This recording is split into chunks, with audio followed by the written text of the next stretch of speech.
It says that we're live. Okay. Well, happy Monday if we are. Um, oh man, it's been a Monday. It's been a Monday. So we are coming on now because I was quite honestly I had a rough weekend. So if you saw my post yesterday, it was a really weird, rough weekend. A lot of great things, great party to celebrate my nephew and his graduation and then just also like there was like 2 to 3 ER potential issues for family members and it was a lot. Okay. So while we were in our community before this, we had a community member who's been dealing with, unfortunately, a difficult team member. And she was just kind of looking for some advice on how to navigate that, and something that Carissa and I are all too familiar with. And Unfortunately, let me add that. Unfortunately. literally, right. And a lot of ops people are, I'm sure. I mean, team members in general, but when you're in that ops seat, you just get treated differently sometimes, right? And not even just from agents on your team, but like we see it within the transaction, like either a co-broker agent who doesn't necessarily want to communicate with you, or sometimes it's a lender and attorney, and they're like, "Who are you?" So I'm the one trying to keep the deal together, right? So it's just unfortunate, but it is just a truth if you have like a VA, if you have an assistant, that sometimes that's just what happens, right? And then how do you handle that if you're the person getting the brunt of the nonsense, right? But then if you're the leader, if you're running a team, or even if it's just you and your one VA, your one admin, how do you support them, right? So that they don't feel like they're siloed, if that's the right expression, right? Having to deal with a lot of disrespect and other things. Yeah, it's something that unfortunately, I mean, it happens with anybody who's in an environment who there's multiple personalities and dynamic. So the hard part about the real estate industry that we're in is that, especially in a team, so I'm gonna approach this from this perspective and then I'll flip it. But when you're an ops member, I have said it so many times. It's unfortunate, but it's the truth. So a lot of the times, a leader, rainmaker, sees ops seats, whether that be a director of ops, an admin, a transaction coordinator, whatever that is, they're having a salary that's being paid weekly, bi-weekly, monthly, whatever it is. It's a lie. They look at it as like a cost, right? I'm not going to say a liability, but it's a cost, right? So the rainmaker has to cut that check regardless, right? And so they look at agents as the money makers, right? So they're the ones who are generating the income to have that position available on the team. So it is a difficult conversation because you do not want to rock the boat where you have no income to pay your ops. However, I just gave this example. When I had a coach, they asked the question and said, she said, what, and not with respect, but she said, what is the minimum transaction standard on your team? Easily said two, because that's what it was, right? And she said, okay, well, what is the minimum that somebody produced last month? The lowest producing agent, what did they produce last month? Zero. And she goes, oh, so you're saying, and she didn't say it in a judgmental way. She's like, oh, so your standard's really zero. And I was like, no, it's not. It's two. And she said, no, you accepted zero. So zero does become your standard. And she said, whether you know it or not, that became your standard implied to the rest of the team because you accepted it. And so now next month it becomes accepted and accepted. And it's not like a one-off, right? So the same thing is with respect on your team. If you have a zero tolerance when it comes to disrespect and, making people feel uncomfortable, the second you are okay with it, brush it under the rug, make excuses. Your tolerance is not zero. It's whatever, if you have one agent that's doing it and that's 10% of your tolerance is 10%. So you might as well rewrite your standards. We tolerate 10% disrespect on our team. That sounds asinine, doesn't it? It does. Okay. It does. Yeah. It Yeah. does. It sounds stupid, really. And so the hard conversation is as the leader, how do you navigate through that without losing everybody? Okay. Well, you look at the situation now, if you have 10 agents and only one is the issue, and you're not having that problem with anybody else, or anybody else on your ops team is not having a problem with it, then you address the issue and you hit it head on. You have a conversation. Josie said this earlier, she's like, have give them the benefit of the doubt. Like always, unless there's something that's happening over and over again, like what's going on in your life? You know, as a rainmaker, as the boss, as the leader, as whatever you want to call it, you have to have these difficult conversations, guys. Like whether you want to or not, it's not the fun part of the job, but it is part of the job. So having that conversation, what's going on in your life, and being okay with hearing it, because Right. sometimes you're going to hear stuff that you don't want to hear. Right. But The lesson in that is that you shouldn't just be waiting until there's a problem, right? Like, Mhm. so Thursday we're talking about teams and navigating teams, and so this is like some of the stuff that, right, we can talk about on Thursday. But Mhm.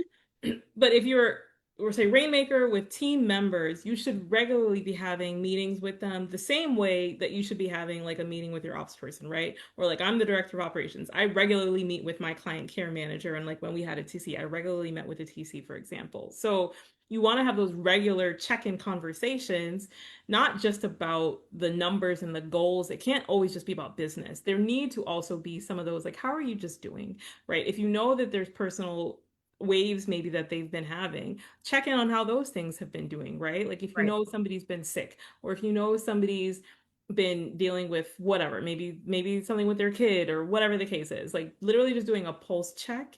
One, it just shows the humanity side, right, of you and of your business, and hopefully that's, it's not to say that you have to be best friends or whatever with your team members, but it is just showing that you care about them beyond how much money they can bring to the business, right? So Mhm. that, just wanted to kind of put that out there. Like, ideally, we're not just waiting until the ship is about to blow up to be like, hey, let's have a conversation. Like, it should be part of Right. your regular routine. Yeah, and I know I'm sounding like I'm attacking the agents on the team, but that is more common than not, is it, that the ops are not, they don't feel backed, I should say. Not Right. all, but they just don't feel backed. So I need for our rainmakers to understand that your ops leader, if you're not backing them, you're telling them their worth. And if you are willing to lose somebody who's holding your business together for someone who may be bringing in a couple of $1,000s a year to your team, you have to look in the mirror and say, like, is this the message I want to give? Because agents come and go. I'm not saying they're not worth, listening to, because that's why I said give them the benefit of the doubt, figure out what's going on, and also understand that they have a perspective. So if it is them questioning the way something is running, hear them out. They might have a, this is coming from someone who is when it comes to my what I do, I like controlled situations. Okay. I like things to work the way that I want them to work. However, I know that if there's a better way to do it, I will hear you out. Period. Like Mm-hmm. if you're telling me, Carissa, this is archaic, I don't know why you're doing it this way, and um, well, show me the better way. Don't attack my way, but say, hey, have you ever thought about doing it like this? Like, but that becomes a coaching moment, and that's where I was going with this, is like, you're a team leader and you do not have a coach for your team or your agents, as the rainmaker, you're their coach. You have to be. That is part of your job. If you're not leveraging that out, we talk about that all the time in leverage. Like if you have an admin and they don't want to do TC work, you have to leverage that out, because TC work still needs to get done. Coaching still needs to get done. And coaches don't tell you what you want to hear, they tell you what you need to hear Right. and meet you where you are. So as a rainmaker, keep that in mind. And we're going to talk more about this next on Thursday. But on the flip side, there are difficult ops people out there, believe it or not. We're not perfect. And Of so, course we are. No, I'm just kidding. and I'm Yeah. sorry, I keep clearing my throat, but I am getting over whatever Oh funk no, I it's had. I'm fine. 100 times better, but I still have a little. A little Um, cold, yeah, yeah. yes. No, I get that. Yeah, and there, for sure, there's definitely ops people, and that's why I'm like, regardless of which seat you're in, you want to be having those regular conversations, those pulse Yeah. check-in, you know. But it is important, we're talking about different team members, that your ops people do feel supported, right? For so many reasons. You know, for one, they tend to be like high S, that's part of their love language. They want to feel appreciated. They want to be acknowledged for like their good efforts, for example, right? But they also tend to be low I's. And sometimes low D. They're not necessarily going to be the ones that are going to stand up for themselves. They will just kind of take it until they walk out the door, right? And then you get blindsided that you've lost a Yeah. great ops person. And so I wish I had the notes somewhere, but so Brett Tanner, that some of you might know, he's like an amazing rainmaker agent in like Phoenix or Arizona, right? And he's also kind of the leader of Be Wealthy. And he I remember we went out there to kind of see him and his team once, Valerie and I, and he had this whole thing on his board where he was like, the ops, they're the heart of the business. And I feel like I might get this wrong. And if he sees this, I'm sorry, Brett, if I'm misquoting you. But it was something like, the agents can be replaced maybe, 3 to 6 months for the turnover, for example, training a new agent on your team systems and blah, blah, blah, blah. But it'll take like 12 to 24 months to replace a strong ops person, right? And that sounds like that would track to me, right? And so you really need to understand, if you have like a strong VA, if you have a strong admin, a strong person, you don't want to lose them, because while they may not be bringing like the deals, the transactions to the business, and some do if you train them properly to teach them how Right. to send you referrals, if they're not virtual, obviously, like if they're not out of the country, right, then they can send referrals to the business. But they're the ones keeping the business together. They're the ones bulletproofing the transactions, keeping those deals together. They're the ones taking all the stuff off of your plate, right? And so if you suddenly lose that person, imagine how your business is potentially going to fall apart. And so that is several of the reasons why it's super important to make sure that they do feel honored and respected in their role. You want to make sure you are honoring and respecting them. And obviously, yes, they need to be honoring and respecting you in return. We did a whole class on this, honestly, navigating the The Rainmaker. rainmaker and Yeah. admin relationship, free class. It's on our website. Just go to the store page and download it, right? We talked about Rocket Fuel, which is a book that we recommend all the Mhm. time. The rainmaker has their role, so does the ops person. The rainmaker is the visionary, right? The ops person is the executor, right? And how do you mend those roles together and make sure that you stay in your separate seats, but you bring it together to get the bus where it needs to go? You know what I Yeah. mean? So there's just so many approaches. It is just something that we've both dealt with so many times that like it hurts our hearts to hear people like struggling with it. And at the same time, like, how do we move past this phase? Because like you see the writing on the wall. Like something's got to give. Something's got to give, because either that ops person, like someone who used to be in our community, she was an amazing ops person, and I remember her sending us an email saying, um not fully, but just that she clearly was having some communication issues with her leader, and then probably within 6 months, like she left. And I'm like, oh, that was a loss for you. Like, I don't know if the full ins and outs, but I know that she was amazing at her job. And Right. And but I'm gonna go back to a point you made, like ops people are typically like not high eyes and they mhm, are very like process oriented, right. whereas agents are the opposite, right? So they are like, I'm going through the wall. I want to talk to everybody. I don't want to, upload my documents. I don't want, I'm just free. I see it when I'm saying all this, I see like a hippie in my head, right? Like agents are just these hippies that are just like, free spirit. Okay. Not all of them, but let's just be honest, like the 95% of y'all do that. So, but on the flip side, when I said it might be your ops, that's the problem, it just might be a coaching opportunity. So if you do have an ops person who seems to be ruffling more feathers than they should be, and they're great at their job, what they do every day, that's not saying you cut them off, right? No, it's always first a coaching opportunity. So if you're not the one to coach them, find them a coach. I just told you I had a specific ops coach. That's all she coached me on and helped me grow as a leader, because your ops is your right hand or left hand, whoever, whatever hand you need, they're that person.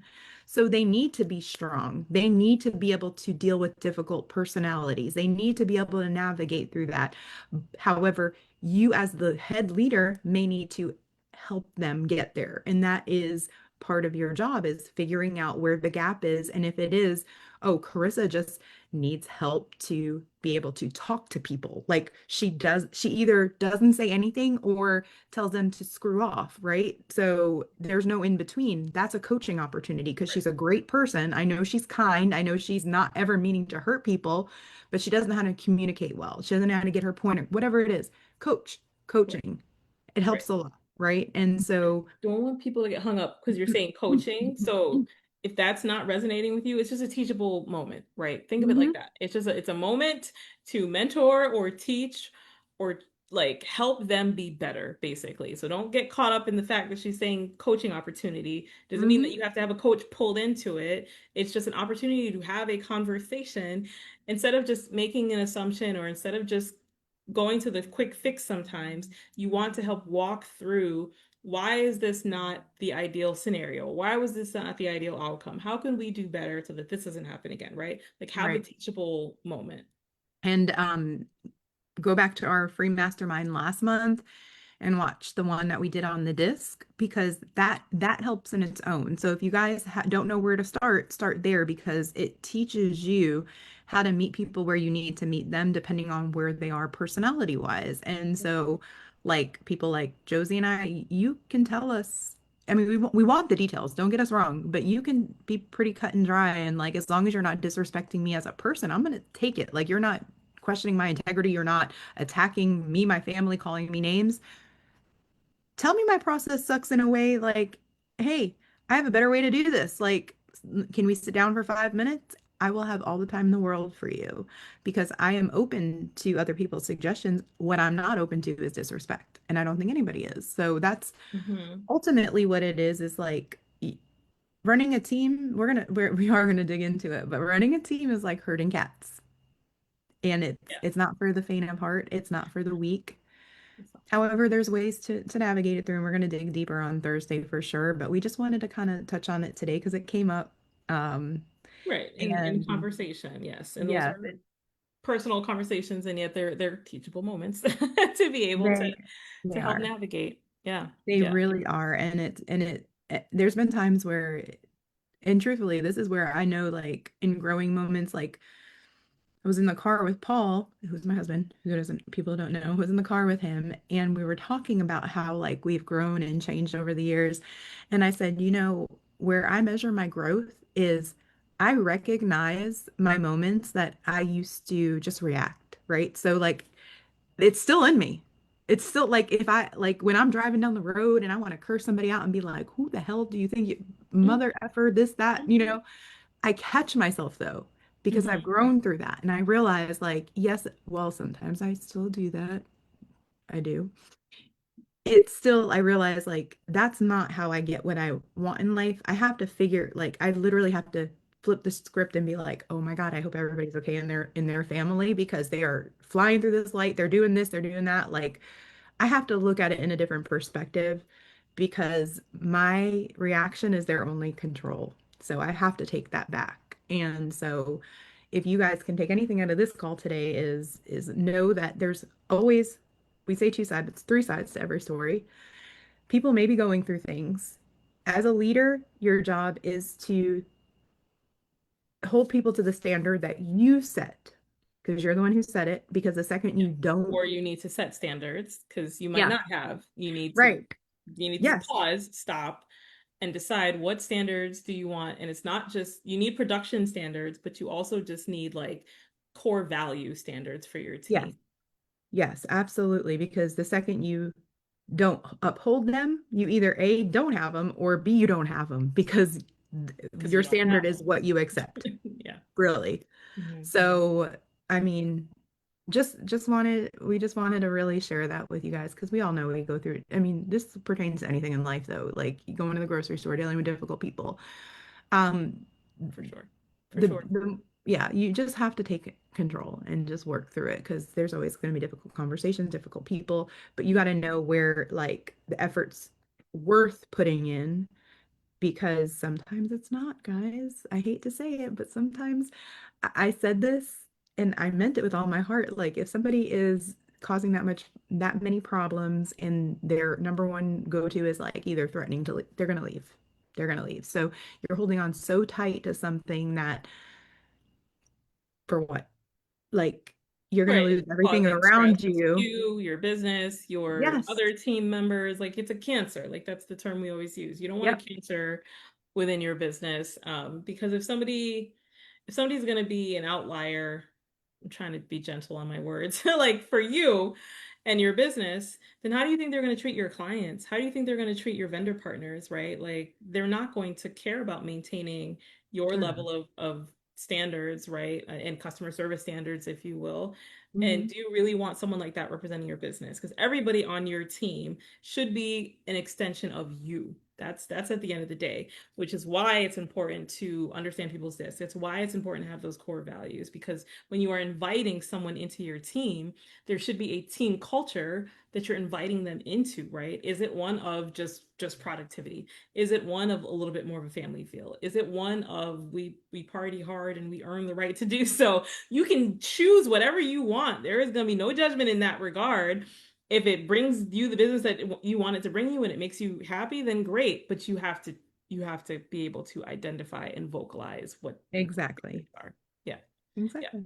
I really want to recommend a bunch of books, but come on Thursday. We'll get into all the different books and things that are helpful for teams, helpful for rainmakers. And again, if you're an agent with one VA, then to me you're a team, right? Like because you're not doing it literally all on your own. So yes, you're a solo agent by definition, perhaps, but you have a team member, you have someone for support, and so Thursday's conversation would be helpful for you too. Yep, exactly. Join us Thursday if you've ever thought about being on a team, running a team, anything team. Like you're just curious. Just we're gonna talk about the pros and the cons, and we want your feedback too, because if you are on one and you're like, this works, be there because we both have team experience, but we want everybody's it's a mastermind for that reason. Like tell us what is working, because I am infamous for saying there's not a cookie cutter for every team runs its own way because it works for them. I'm very much an advocate for that. And but Joe, we just said it, like there has to be a standard, right? And so we're going to talk about all that and how you make it work, right? So, 100%. So we will see you Thursday, 11:30 Eastern for that next, or it's our monthly mastermind, third Thursday of every month. mhm. That you can sign up for at any time and come live and join us on Zoom rather than our vlog cast style like we do on Mondays. Yeah. But yeah, so hopefully that helps some people.